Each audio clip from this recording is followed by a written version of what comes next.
what do you guys think about the Marvel Fresh Start thing?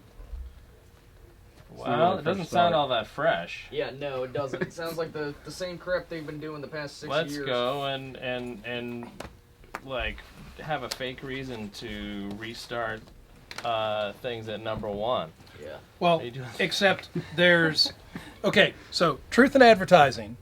I feel like I've had to have this conversation like 90 times over the last You're week. going to have it 90 more times with me just because I'm so hard to convince when it comes to things like this. I'm totally with you. I'm with you, Okay, Kevin. well... This is not new. No. So, the solicitation book for the month of April for Marvel. That's beautiful. Look at this. And we have all new Wolverine, so we still have Laura. Laura has a book. She's at issue 35. Old Man Logan is getting up to issue 40. But more importantly, Cable, 157. X-Men Red. So, Doctor Strange, 390. So there's a new Doctor Strange that's starting number 1 in May.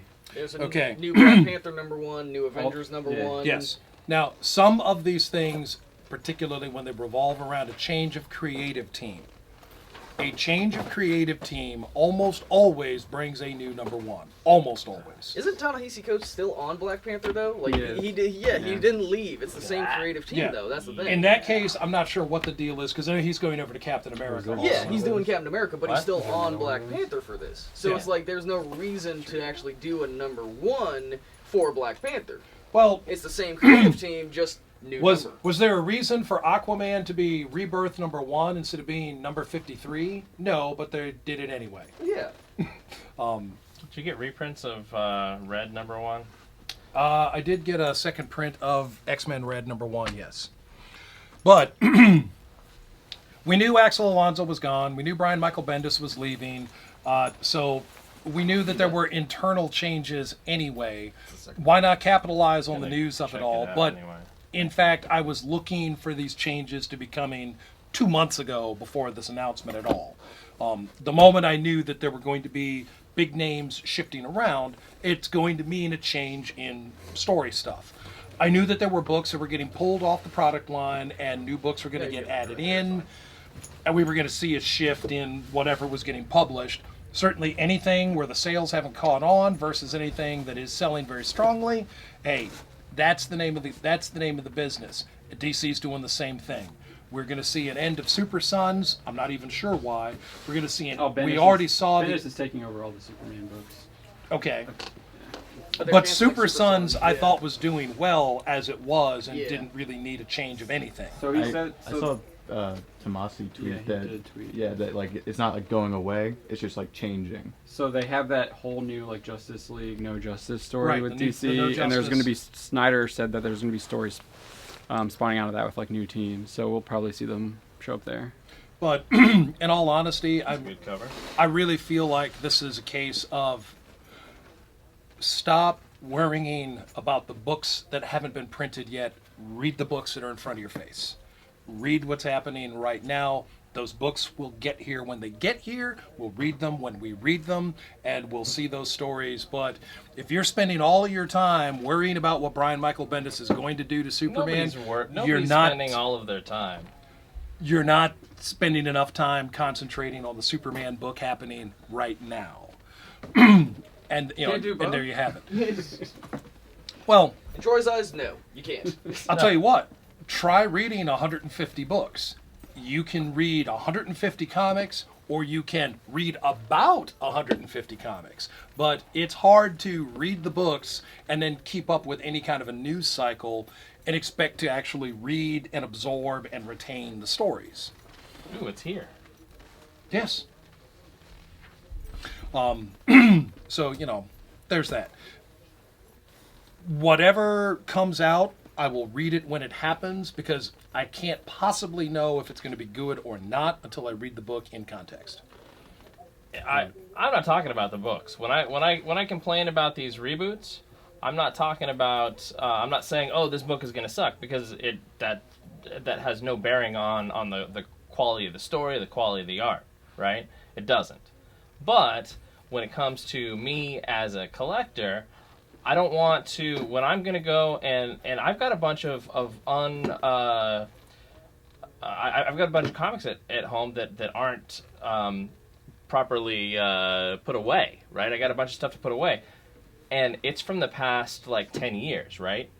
So if I've had Avengers restart 3-4 times in that amount of time, and I've got number 1s, number 2s, I don't remember which is which. I don't remember that far back. I can't recognize it by the cover, and so I've got to figure it out. I've got to try to find where the year is, and they don't put what volume it is anymore, Troy. No, they and don't. so Marvel is doing us a disservice by not making that clear when they go and reboot to a number 1. And if they're going to go and reboot to a number 1 without being very clear what year that is or what volume that is, then they're being jerks to those of us, and I'm saying people like me, who are collectors, who want to be able to address them easily. Yeah, but you know what? DC doesn't put a volume number in either. Dynamite Entertainment doesn't even put the month the book comes out in theirs. There are very few companies anymore. But they don't. But Dynamite and DC aren't reboot. Like DC's had what three reboots in 30 years. Yeah. But Marvel's had a bunch in the past 10 years. 7 within 6 years. Yeah, and that's baloney. I mean, if that's what they got to do to up sales, then fine. But make it easier on me. If you're gonna have a new number 1 every year, then say this is number 1, 2018, 28. Avengers. Little tiny 2018. How hard is that? Just do it. It's not hard. They could do what they did. And before you guys get too carried away, I'd like to point out that within the context of New 52, Teen Titans had 2 number 1s. Yes. Suicide Squad had 2 number 1s. Yeah, that's true. But I'm not collecting either one of those.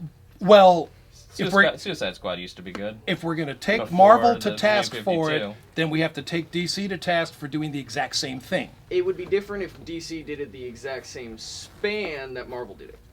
Yeah, What was the we reason- would be complaining about but- them too, yeah. What was the reason for renumbering Teen Titans or Suicide Squad at the time that they did so? Wasn't it a different team? Yeah, new Team creative team. lineup, creative Yeah. team. Well, like both. Like I remember Teen Titans. Teen Titans had they brought in new characters because Yeah. other characters weren't working out. They also dropped a lot of books, that weren't working out. How quickly did they cancel? Hawk and Dove, Captain Atom, Savage Hawkman was what 23 issues. Yeah. Legion of Superheroes, Legion Lost, 12 issues, yeah. DC Universe Presents, Static. How fast did yeah. Static get? I'm like, look at how Movie fast universe, these yeah. books cycled out to make way for new 52 books. There were a lot of changes in a span of 5 years.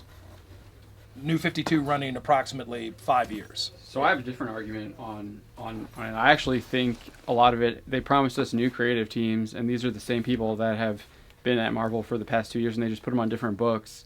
And if you actually look at so we only have like one way to really track their sales, and their sales that's through what we see shipped.